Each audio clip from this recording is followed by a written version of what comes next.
నియోజకవర్గ కూటమి అభ్యర్థి అరణి శ్రీనివాసులు సంచలన వ్యాఖ్యలు చేశారు. వైసీపీ ఎమ్మెల్యే కరుణాకర్ రెడ్డి ప్రెస్టేషన్లోకి వెళ్లిపోయారని సెటైర్లు వేశారు. వైసీపీ సభలకు ఆశించిన జనం రాకపోవడంతో దిగజారి మాట్లాడుతున్నారని మండిపడ్డారు. కరుణాకర్ రెడ్డి పూసరవెల్లి లాంటి వ్యక్తి అని ఫైర్ అయ్యారు.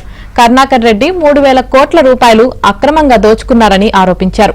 కరుణాకర్ రెడ్డి జైలుకు పోవడం ఖాయమని జోష్యం చెప్పారు. కరుణాకర్ రెడ్డి అక్రమాల గురించి ప్రజలకు పూర్తిగా అర్థమైపోయిందని శ్రీనివాసులు అన్నారు. కరుణాకర్ రెడ్డి గారు గ్రూప్ థియేటర్స్ ఎదురుగా పెద్ద బహిరంగ సభ నిర్వహిస్తాననేసి చెప్పడం జరిగింది. దాదాపు 25,000 మందితో సభ జరపాలని నిశ్చయం చేసుకోవడం కూడా అంత ఏర్పాట్లు చేయడం కూడా జరిగింది. ఆఖరికి 2,000, 2,500 మంది జనాభా కూడా రాకపోతే ప్రెస్ స్టేషన్లోకి వెళ్ళిపోయాడు. ఏమిటి మన పరిస్థితి? తిరుపతి పట్టణంలో ప్రజలు ఈ విధంగా చీత్కరిస్తున్నారా? ఎందుకు మన సభ పెడితే రాలేదు అనేసి కరుణాకర్ రెడ్డికి మైండ్ బ్లాక్ అయిపోయింది. ఇంకోటి 30 కోట్లు ఇచ్చి సీట్ తీసుకున్నాను అనేసి అంటున్నావు.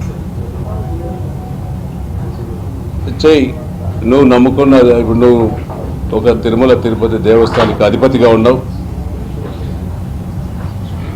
ఆ దేవుడి దగ్గర నువ్వు చెప్పు 30 కోట్లు అరణి శ్రీనివాసులు పవన్ కళ్యాణ్కి ఇచ్చారని చెప్పు, మేము ప్రూవ్ చేస్తాం. నిన్న మొన్న ప్రెస్ మీట్ కూడా మేము చెప్పాం, నువ్వు ఇన్ని వేల కోట్లు 3,000 కోట్లు దోచుకున్నావు. తిరుపతి పట్టణంలోనే టీడీఆర్ బాండ్లలో, గంజాయిలో, భూ స్కాములలో, దౌర్జన్యాలలో, అక్రమాలలో తిరుపతిలో ఎన్ని వ్యాపారాలు జరుగుతుంటే అన్ని వ్యాపారాలలో లూటీ చేసుకుని అక్రమ సంపాదన సంపాదించుకుని